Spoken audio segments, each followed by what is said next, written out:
All right, to my single Christian parents, you may feel like it's time to go ahead and get back out there. I think I want to start dating again. You're single, you're Christian, but you're also a parent, but you're still maybe a Ruth looking for a Boaz, or a Boaz looking for a Ruth. Whichever one, this video is for you. Talk to me, doctor. Stay tuned today on this video and on this channel as we talk about dating for single Christian parents.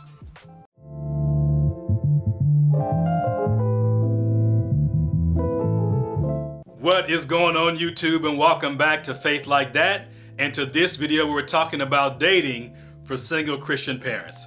Right, so you may feel like it's time to get back out there, but that brings a lot of worries, maybe a lot of challenges, maybe some issues in your life, and you just want to make sure you're prepared for that and that you're setting up yourself for success in the future, but even your family and your children and your legacy.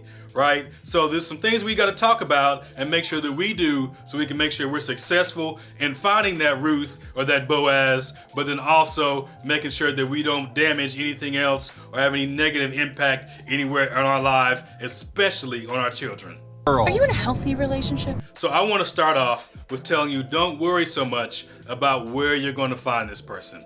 If you look in the book of Ruth, that she did find a Boaz, but she did it while she was fulfilling responsibilities and being the best daughter she could be, and just make sure she could survive. So it wasn't like she had to go somewhere special to find Boaz, but she did follow God and follow her heart, right? Follow your heart, man. So in that, make sure you're following God and you're addressing God and speaking to Him about the way you feel and feeling like it's time to get back out there. That God will bring somebody before you, right? He'll put people in your life, in your path, and He wants you to meet and be introduced to, right? So make sure that you're being mindful and you're praying to God, and your relationship with God is good and it won't be impacted by a new relationship, right? God should still be number one, and God will make sure that you get that Ruth or Boaz in your life. If that's what you're praying for, God answers prayers. Now, I would think if one was looking for a relationship, especially as a Christian and a Christian parent, right, you should maybe go to church. They gotta have some groups at church that have singles in them. They gotta have some Bible study groups at church that you can at least just meet people in and get active and get involved, thus putting yourself around more people. But there's also nowadays Christian dating sites and just dating sites in general where you might be able to find somebody with the same values and meet new people. Just be cautious about who you meet and make sure that you have a plan and a direction about what you're doing in your dating. I thought Stevie, this guy from my last goal, was the right guy for me, but he definitely wasn't.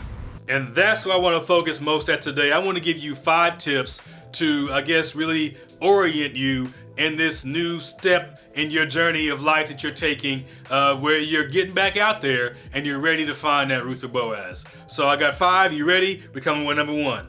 The first thing I can tell you is to make sure you're taking your time. This isn't a race. This isn't a rush. You need to make sure that you get to know this person and this is what you really want. Look, just calm down, settle down. This isn't a race.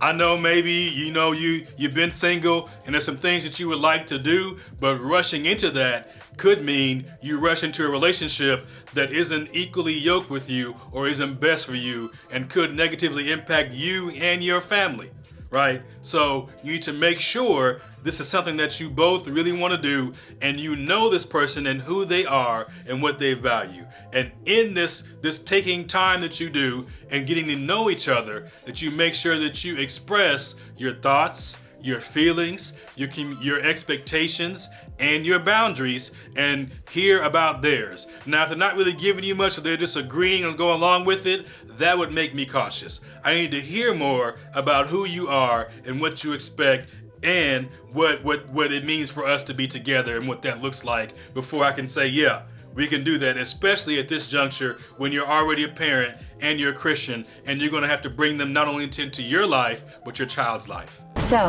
what else can you tell me about yourself? Number 2, look for someone who shares your values and beliefs. Look, let me tell you, there's some people that probably look nice to you, that you like to be around. You have fun with them, they make you laugh. but it does not mean they're a Christian. It does not mean they believe and read the Bible the way you do. It does not mean they have the same beliefs on raising children that you do. So you need to know what their beliefs are and make sure you share them, at least to an extent, right? I would recommend that if you're a Christian, you're not marrying a Muslim, right? Not to say you can't do it. I mean, it's possible, but they kind of don't share the same values you do. So maybe you should not enter into a relationship like that long term with those people, because there's going to be some conflict in there, right? Or even to the nature of, you may marry someone who has more traditional values versus you have values that don't put you as a homemaker and at home and then the head of the house, and there's not this compromise or splitting of responsibilities and duties in your household. If that's a belief that you have, then you need to hold on, pump the brakes. We need to make sure we understand, and maybe this isn't best for us. So make sure you look for people who have the same values as you, or that you can at least, compromise on, or understand and empathize and accommodate. If you two see eye to eye, we make a deal. Third tip I want to give you is to look for support, help, and maybe even a significant other in other single Christian parents, right? Because let me tell you, you're not the only one that's in a situation. This didn't just happen to you, right? So there's someone else out there who's a Christian, who is single, and who is a parent that might be looking for someone like you. Or can at least give you some tips on what to do next. Maybe you can look here, or this is what helped me into making this transition into us being married from being a single Christian parent. And that is valuable information to you. Yes. Well, you see, we have something in common already. The fourth tip I want to give you is to look for information and resources in your church community. Again, your church may have a singles group. Your church may have some babysitting or nanny services that can help you find time or someone to watch your child while you're out dating and looking for this other person. Your church may just have some resources or some counseling or couples therapy that you all can start to go through as you consider getting married, right? So just look at your church, because even if they don't have them, they may be able to point you in the direction to where you can get these things. No, she's got to find a church. And the fifth tip is connected to the fourth tip. Look to relationship experts for advice on what to do next, right? Because there are Christian counselors, there are Christian therapists, and you can find them. A simple Google search will reveal a lot of people in those areas that can help you on what to do next, where to look at, where to date, what to say, what to talk about to make sure that you're equally yoked and you have the same values, or even the transition and how to introduce them into your child and into your household and life. And it's great information, and it's just at the fingertips of a Google search to be able to get it. Professional help. I don't care how much it costs. Thank you for spending time with us today here on the channel as we talked about dating for single Christian parents.